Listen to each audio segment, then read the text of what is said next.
wish Philmar, excuse me for using this term, would have the balls to be a man. Magpakalalaki ka.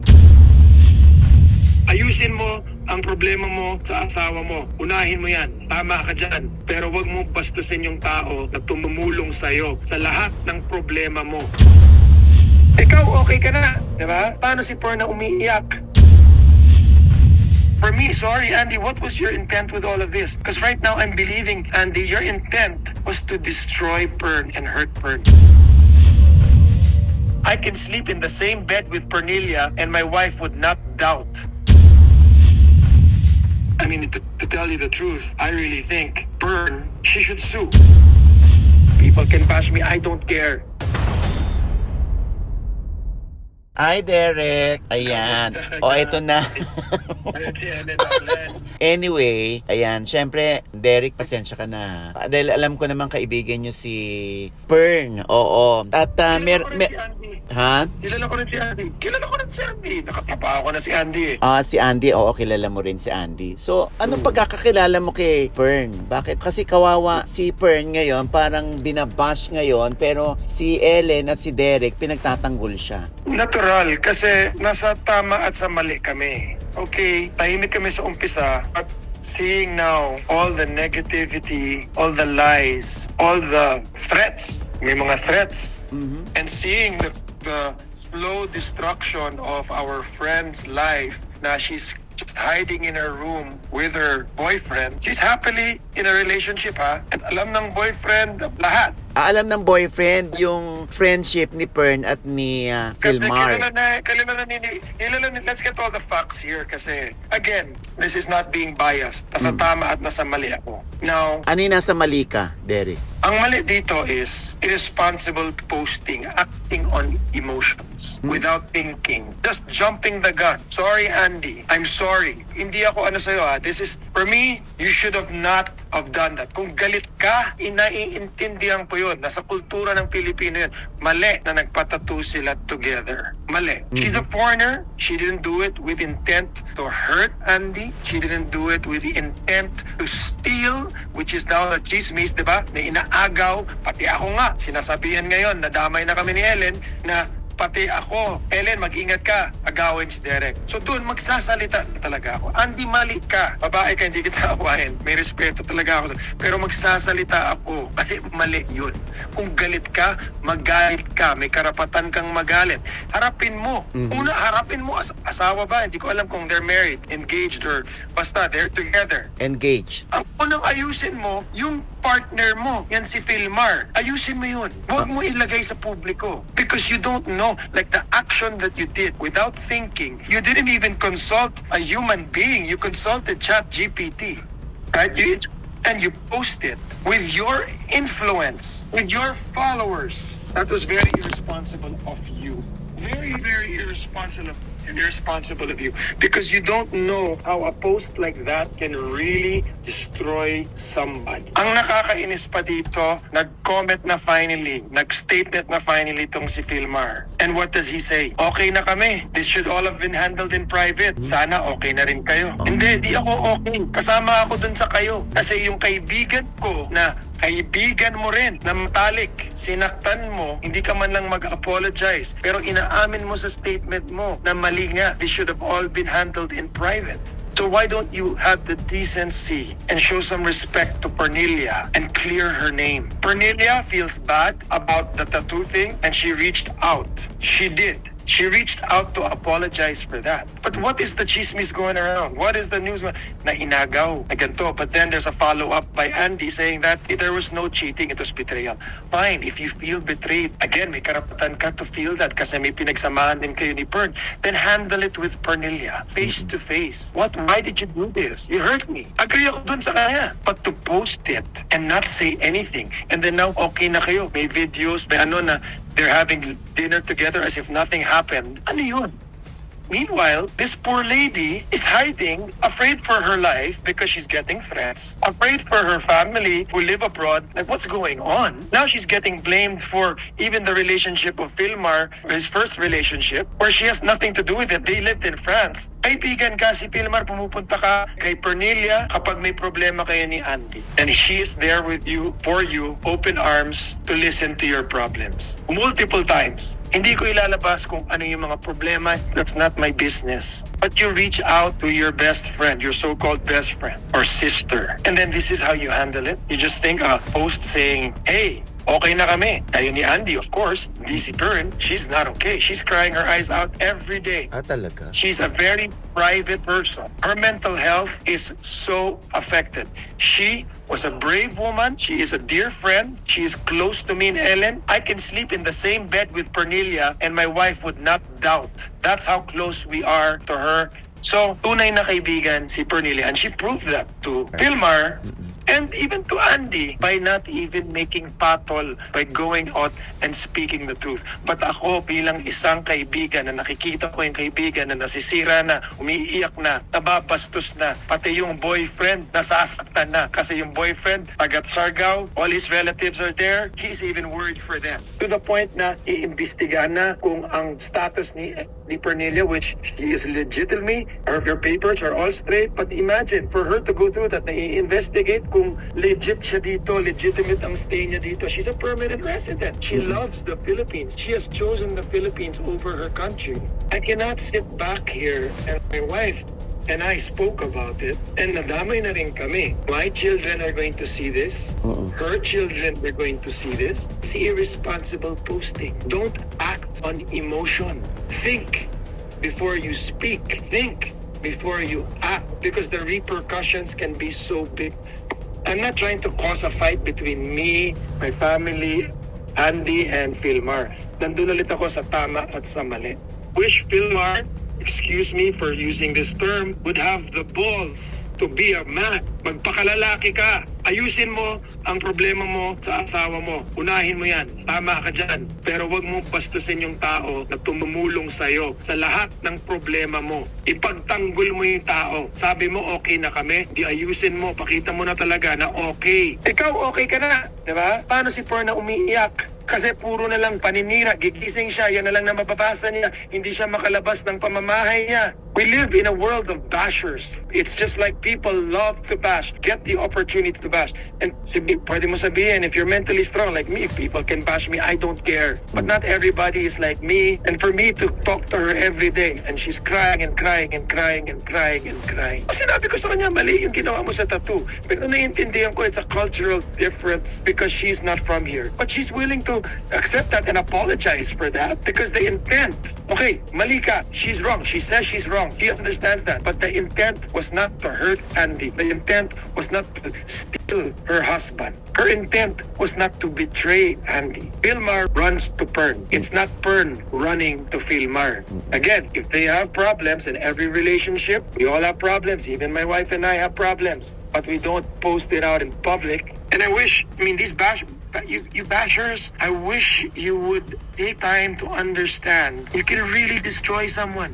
And for me, sorry, Andy, what was your intent with all of this? Because right now I'm believing, Andy, your intent was to destroy Pern and hurt Pern. An eye for an eye, kumbaga. Kung nasaktan ka, and I get it, you're hurt. You were wrong. I agree. You were wrong. But not just by Pern. I think Filmar plays a bigger role in that wrong as a man. Because bilang isang lalaki, kung ako nasa sapatos niya at meron akong best friend na babae at sinabihin ako ng best friend ko na babae, magpatattoo tayo, ganto, ay hindi ko gagawin yun out of respect to my wife kahit na may problema kami. Pambabastos na yun sa asawa ko, di ba? Pilipino tayo eh. And again, I stress, Pern realizes her mistake there, even if it's a cultural difference. She understands that she was wrong and she wanted to talk. She messaged and she reached out. Yes. You also messaged Filmar. Siya pa yung naghingi na kay Filmar, please, you need to make a statement about this. Imagine mo, your so-called best friend, siya pa, yung babae pa nag-reach out sa'yo, Filmar, para magpaka na statement. Anong sinabi mo? I know, yun lang. And then ang sasabihin mo, pare, is okay na kami. This should all have been handled in private. Sana okay na rin kayo. Wow, inumpisaan nyo to. Tapos biglang ganun na lang. I'm very, very upset, Oji, because again, I am mentally strong. She is not. What if she takes her life? She can't handle the bashing. She's a private person. I know her. She is a dear, sweet woman. A woman I can trust with my kid. A woman I can trust with my wife if they go on a girl trip. I know they're not going to do anything crazy. I have a very small circle of friends. She's included in that. And for me, again, hindi kita kaaway, Andy. Hindi kita kaaway, Filmar. Ang inaano ko lang is, mali yung ginawa nyo. Andy, you shouldn't have posted and said what you said. You should have handled that in private. Filmar, the problem, you got a tattoo with Pern. That's 80% your fault. And for you not to have the balls to stand up and say, this is all on me. I wronged my wife. Unahin mo asawa mo. I wronged my wife and I wronged my friend. Own it. And then maybe I will have some respect for you. Because I understand Andy, she's wrong. She was wrong. And she acted out of emotion. That's her mistake. And she was very irresponsible because she has a lot of influence. She has a lot of clout on social media. I mean, to tell you the truth, I really think Pern, she should sue. She can't go to work. She hasn't been to work. She doesn't feel safe to go outside because maybe the fans of Andy and Filmar will attack her. She's getting messages left and right na siya, pati I'm one of her best friends, pati ako na yan. They picture. Kami nadadami. If you read the comments, they're horrible. Na mag-ingat ka, Ellen. And mababasa ng mga anak namin to. Anak nila. If may problema ka within your family, handle it private. Because you are going to look stupid at the end of the day when you put this all out and then the week after you'll post a picture that you're in paradise with your mahal. I mean no disrespect to Andy. I'm just really, really hurt for my friend. And I will stand by. If my friend is wrong, my friend is wrong. And I told her mali nga yung sa tattoo. Mali yun. Sa Pilipinas tayo, mali yun. And she accepts that. Pero ano sabi ni dun sa tattoo? Kung mali siya, ano bang pagkakaunawa ni Pern doon sa pagpapatattoo with Filmar? Friendship yun. Tropa. Yeah, it's strictly friendship. Again, Pern is in a very happy relationship. To everyone that doesn't know, she's deactivated her account because she cannot handle it anymore. Soon enough, magsasalita na rin yung boyfriend kasi hindi na rin kaya. Iyak na rin yung lalaki. Hindi na rin makatrabaho ng maayos yung lalaki because he's concerned about his girlfriend crying at home. Si Pern ba ay dito na nakatira sa Siargao? Mas pinili na niyang tumira dito sa Siargao? Yes, she loves the Philippines. And anybody who knows Pernilia will say the same things I am saying about her. Mm-mm. So, for me, she went through a dark period in her life. She was brave like my wife and did something about it. And she found her peace. Mm-mm. And she fell in love with Siargao. She started a running club in Siargao for health and fitness. She loves the island. She's found the love of her life. They're living there. Very simple life. Walang gimmick, walang inuman, hindi yung pumaparty. She wakes up at 4 in the morning. They run. She works. She goes home. She's in bed by 8 o'clock, 9 o'clock in the evening. That's Pern. Pern is also the type of friend if I call her and I need her, she'll fly right over. Kahit walang pera, she will fly right over. You know, the tattoo thing, it's a meaning of friendship. They've known each other for so long. Before Andy, yung mga videos na pinapalabas nila that makes it look like may nangyayari between them, yung nagyayakapan sila after a race, it's because of one friend to another, you're proud of the success na tumakbo ka ng 20 kilometers, 30 kilometers, nagawa mo yun. I'm proud of you, my friend. Yakap. But then they make it look like something is going on. Diba? May competition si Filmar, she'll be there to support. May competition si Pern sa takbuhan, he's there to support. So it's a friendship thing. Ang mali, she should have consulted with the partner, right? Mali niya yun. Pero para sa akin, bilang isang lalaki, dapat ikaw hindi mo inisip yung asawa mo, kahit sabihin mong best friend nga kayo, diba, the intent is, pero yung respeto mo sa asawa mo, nasan yun? That was out the door, bakit? Kasi nag-aaway kayo? So pag nag-aaway kayo, wala ka ng respeto sa asawa mo. Hindi pwedeng ganon. Pwede kayong magkatampuhan, pero never pwedeng mawala ang respeto. Ano yun? Gusto mo saktan ng asawa mo? Gawin ko to para masaktan siya? Hindi ko sinasabi, I'm thinking out loud here. Matagal ko nang gusto magsalita. I consulted with my wife, but when I see it na, I'm like, I cannot. I'm not a friend if I don't. So Derek, yung post di umano ni Pern na be kinder, yung post na yun, hindi kanya yon. See, that's the thing. Exactly. It's not even her. Her account is deactivated. activated. Okay. That's why I'm telling her she should sue. There are people are taking this, posting it, even if it's pabor sa kanya. Mali yun eh. Because Pern is not opening her mouth. That's how much respect she's giving to the friendship. But honestly, my advice to Pern is, cut your friendship with Andy. Cut your friendship with Filmar. Respect na lang. It's over. But you cut your friendship. Did you suggest that to Pern, and then ano ang decision niya? She realizes, yes. Because she's like, now, what is this friendship? I gave my whole self as a friend. Listening to all your problems. All your problems. Diba? Tapos ganito, you're just going to let people trample on me? You're going to let all this fake negativity, fake news be said about me? So And your comment is, this should have been handled in private? Yes, I agree with you, bro. It should have been handled in private, but the problem is it wasn't. So Derek, yung sinabi ni Andy na parang nalaman niya from Pern na kung may problema kayo, di mag-break na lang kayo. Parang ang inaasahan niya ay sana pinag-aayos sila, pero ang suggestion or advice ni Pern ay hiwalayin mo. Ano yun? Okay.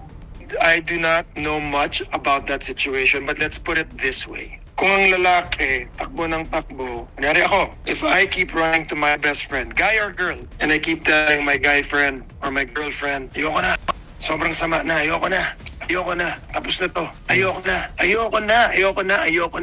na. Paulit-ulit na lang. It's a vicious cycle. Away, bate. Ikaw, wag, ano sasabihin mo na sa kaibigan mo? Kung sawa ka na, di splitan mo na, ganun. Kung ayaw mo, kung toxic na, edi tapusin mo na. Anong gusto mo? Nag-aaway kayo. 1 linggo, 2 linggo, hindi kayo magsasama. Anong dapat gawin ni Pern? Ipagpilit na balikan kayo, hilahin niya? O balikan kayo? Oy. Diba? I don't know those details. That's me. What's the truth about dun sa sinasabi ni Andy na she was trying to reach out kay Pern, pero deadma si Pern? Ano ba totoo? Si Pern bang nagre-reach out kay Andy, o si Andy ang nagre-reach out kay Pern? The truth is, I think after the tattoo, there was a text from Andy saying, WAH. W-A-H. I don't know what that means. I think she made an attempt, or she texted. Pern was busy working. Pern replied the following day, hey, let's talk. Ayaw na niya. She reached out again. I'm willing to talk. Wala lang sagot. Sinong wala lang sagot?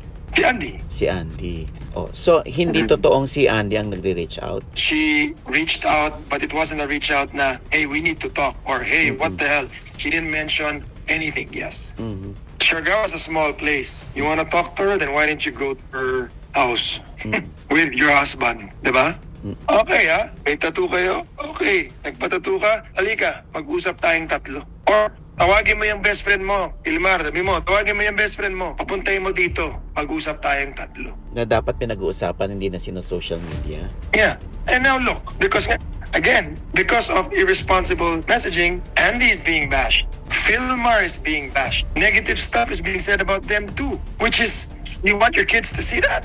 Right? They're being bashed now too. I mean, Andy's from the industry, so she knows how to handle it. Diba? Pern is not from the industry. She doesn't know how to handle this kind of stuff. You're getting threats. You feel like your life is not safe. You can't function.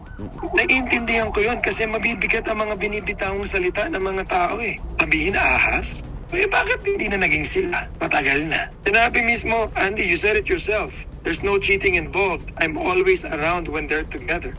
Oo nga. But that's not how it all started, right? The script was written in a way that it made the people think that they got matching tattoos because may nangyayari na sa kanila. So, ayun, lumalabas ulit yung video ni Filmar with some influencer girl, right? Yung history ni Andre, I don't want to mention it because it's bad. It's negative stuff. Again, I'm not doing this to make Andy look like a bad person. I know Andy. But again, what's right and wrong? You started this. So if you're still upset, hey, sit down with Pern. She's willing to talk to you. Be adults. Be mature adults. Settle it privately. Derek, kumusta na si Pern ngayon? Itong mga oras na ito. I just got off she's always in tears. I'm calling her every day. We're calling her every day because every day we turn on our own social media. There's something new.